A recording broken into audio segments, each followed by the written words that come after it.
खोजी टीवी के मुअज़्ज़िज़ दोस्तों, शुमाली वज़ीरिस्तान में दहशत गर्दी के खिलाफ ताज़ा कार्रवाई में पाक फौज ने 4 दहशतगर्द जहन्नुम हासिल कर दिए। ये दहशतगर्द कौन थे, कहां से आए और इनके मकासद क्या थे, आज की ज़ेरे नज़र वीडियो में हम आपको इसी हवाले से अहम मालूमात फराहम करेंगे। क्या इन दहशतगर्दों ने इमरान खान पर कातलाना हमले की मनसूबाबंदी कर रखी थी? ये सब जानने के लिए वीडियो को आखिर तक जरूर देखिएगा। नाज़रीन ग्रामी, मुल्क की अंदरूनी बैरूनी सियासत पर निगाह दौड़ाएं तो मालूम होता है कि पाकिस्तान इस वक्त अजीब कशमकश में मुब्तला है। आलमी ताकतें पाकिस्तान पर अपने कवानीन मुसल्लत करने की कोशिश कर रही हैं और इस मकसद के लिए पाकिस्तान के अंदरूनी मामलात में न सिर्फ मदाखलत की जा रही है, बल्कि एक बार फिर से दहशत गर्दाना कार्रवाइयों को तेज कर दिया गया है। पाकिस्तान में छुपे गैर मुल्की दहशत गर्द फिर से मुतहरिक हो रहे हैं, जो इस बात का खुला सबूत है कि पाकिस्तान को एब्सोल्युटली नॉट कहने की सजा दी जा रही है। ताहम पाकिस्तानी कौम और अफवाज पाकिस्तान पुरअज़्म है कि दहशतगर्दी जैसे नासूर को जड़ से उखाड़ फेंका जाए। यही वजह है कि पाक फौज दुश्मन के अज़ाइम खाक में मिलाने के लिए सरबकफन है। दहशतगर्दी का ताज़ा वाक़या शुमाली वज़ीरिस्तान में पेश आया, जिसमें 7 फौजी जवान शहीद हुए, जबकि 4 दहशतगर्दों को जहन्नुम हासिल कर दिया गया। ISPR के मुताबिक शुमाली वज़ीरिस्तान में दहशतगर्दों ने फौजी काफिले पर हमला किया। दोनों अतराफ से फायरिंग का तबादला हुआ। हमले में 7 फौजी जवान शहीद, जबकि 4 दहशतगर्द हलाक हुए। दहशतगर्दों के खात्मे के लिए इलाके में क्लियरेंस ऑपरेशन जारी है। ISPR के मुताबिक शौदा में 36 साला हवालदार तारिक यूसुफ, 34 साला सिपाही सलमान वकास, 26 साला सिपाही जुनेद अली, 27 साला सिपाही एजाज हुसैन, 24 साला सिपाही जवाद अमीर, 25 साला सिपाही वकार अहमद और 23 साला सिपाही सैयद अरशद अली शामिल हैं। शहीद हवालदार तारिक यूसुफ का ताल्लुक फैसलाबाद, शहीद जुनेद अली का ताल्लुक लिया, शहीद एजाज हुसैन का ताल्लुक खैरपुर, सैयद अरशद अली का ताल्लुक सोबतपुर, मोहम्मद जवाद अमीर का ताल्लुक चकवाल और वकार अहमद का ताल्लुक मीरपुर खास से है। पाक फौज के शोबा ताल्लुकात आमा के मुताबिक पाक फौज दहशतगर्दी की लानत को खत्म करने के लिए पुरअज़्म है। हमारे बहादुर जवानों की कुर्बानियां हमारे अज़्म को मजीद मजबूत करती हैं। नाज़रीन ग्रामी, पाक फौज एक ऐसा इदारा बन चुका है जो न सिर्फ बैरूनी बल्कि अंदरूनी जाहरियत और खतरात से निपटने में अहम किरदार अदा कर रहा है। मौजूदा दौर, जो कि 5th जनरेशन वार, जिसको इंफॉर्मेशन वारफेयर भी कहा जाता है, और जिस मुल्क में गलतफहमियां फैलाई जाती हैं, हुकूमत और फौज के बारे में अवाम के दिलों में नफरत फैलाई जाती है, जिसके नतीजे में मुल्क तोड़ फोड़ का शिकार होता है। मुल्क में अफरा तफरी फैलती है, सिविल वार शुरू होती है, जिससे दुश्मन ममालिक को एक खस्ता और नरम हदफ मिल जाता है। पाक फौज पिछली 2 दहाइयों से ऐसे हालात से निपटती आ रही है और अपनी वफादारी से अवाम के सामने सुरखरू होकर वतन की फिजा को पुरसकून बनाए हुए हैं। हर मुल्क में आफात की रोकथाम के इदारे और रेस्क्यू के इदारे होते हैं। हर इदारा अपनी जिम्मेदारी उठाने का पाबंद होता है। फौज सिर्फ सरहदों की हिफाजत करती है।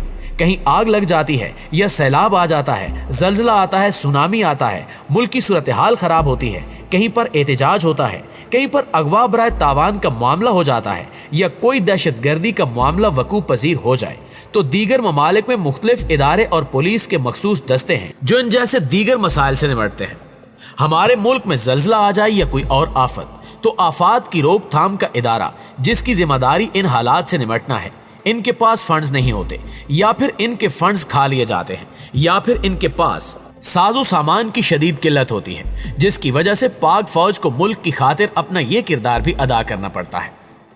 दोस्तों, 2005 के जल्जले के बाद पाक फौज का किरदार बखूबी देखा गया। सैलाब आ जाए तो फौज की तरफ देखा जाता है, कहीं कोई फलाई काम होना हो तो फौज को आगे कर दिया जाता है।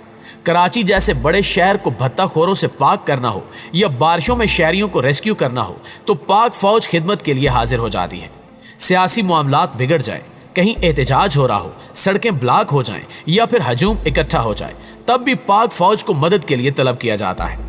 अवाम मोहब्बत और इज्जत की वजह से फौज के सामने मज़ाहमत भी नहीं करते। इसके बरक्स पुलिस के सामने मुश्तल हो जाते हैं। फौज इन हालात को जल्द कंट्रोल करके मुल्क में फैले इंतशार को बआसानी रोक देती है। मुश्किल तरीन जगहों जैसे पहाड़ी इलाकों में सड़कों और पुलों का जो तामीराती काम होता है, वो फौज का इदारा फ्रंटियर वर्क्स ऑर्गेनाइजेशन करता है।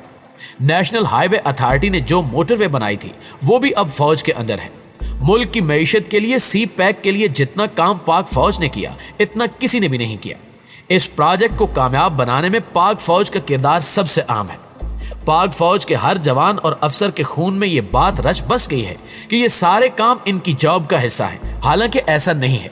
یہ ان کے وہ احسانات ہیں جن کا بدلہ ہم نہیں اتار سکتے۔ اگر پاک فوج ایسے کڑے وقت میں ملک کی اندرونی حالت کو نظر انداز کر دے تو پاکستان افراتفری اور توڑ پھوڑ کا شکار ہو کر دنیا میں مذاق بن کر عالمی سطح پر غیر مستحکم ممالک کی فہرست میں شامل ہو جائے۔ پاک فوج نے وطن عزیز کا کردار بلند کرنے کے لیے گراں قدر خدمات انجام دی ہیں۔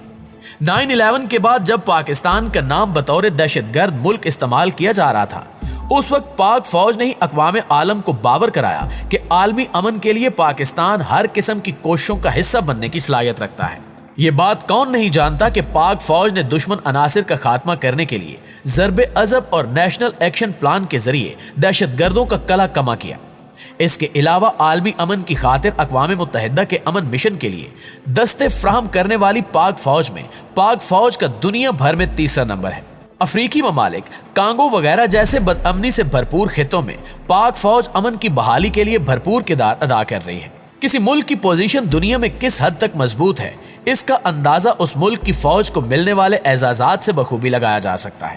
یہ ہمارے لیے فخر کی بات ہے کہ اقوام متحدہ کے سب سے زیادہ میڈلز پاکستانی فوج نے حاصل کیے ہیں۔ ذہنی اور اعصابی اعتبار سے پاک فوج کو دیکھا جائے تو اس لحاظ سے بھی ہماری فوج سب سے آگے ہے۔ دنیا کی کون سی فوج ہے جو انتہائی مشکل اور خطرناک جنگی حالات کے بعد ڈپریشن کا شکار نہیں ہوتی؟ شدید ذہنی دباؤ میں آ کر بھارت جیسا ملک، جس کی فوج خود کو بادشاہ سمجھتے ہوئے پاکستان کو شکست دینے کی ناکام کوششیں کرتی رہتی ہے، اس فوج کے افراد بھی ذہنی دباؤ کا شکار ہو کر خودکشیاں کر رہے ہیں۔ امریکہ جو خود کو وقت کا فرعون سمجھ بیٹھا ہے، اس کی فوج میں بھی خودکشی کرنا عام ہے۔ پاک فوج اللہ کے کرم سے ایسی فوج ہے جس کے سپاہی اپنی جانوں کو اللہ کی امانت سمجھتے ہوئے اس کو یوں خود سے ختم نہیں کرتے، بلکہ دشمن کے سامنے ڈٹ کر سینے پر گولی کھا کر شہادت کا رتبہ حاصل کر کے اپنے رب کے سامنے سرخرو ہونا پسند کرتے ہیں۔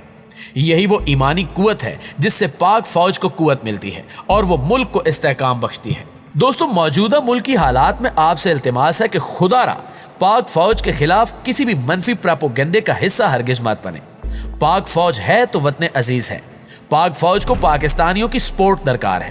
اگر ہم پاک فوج کے خلاف کسی مہم کا حصہ بنے تو ہماری نسلیں تک مٹ جائیں گی۔ یہ وقت سوچنے سمجھنے اور پاک فوج کے ساتھ کھڑا ہونے کا ہے۔ سلام ہے پاک فوج کے شہداء کو جو وطن کی خاطر اپنی جانوں کا نذرانہ پیش کرتے ہیں۔ سلام ہے ان ماؤں کو جو شہید بیٹوں کی شہادت پر رب عظیم کا شکر ادا کرتی ہیں۔ جی تو پیارے دوستو، یہ تھی ہماری آج کی ویڈیو کیسی لگی کمنٹ کر کے ہمارے ساتھ شیئر ضرور کیجیے گا۔ انشاءاللہ آپ سے ملاقات ہوتی ہے اگلی ویڈیو میں، تب تک اپنا خیال رکھیے۔ اللہ نگہبان۔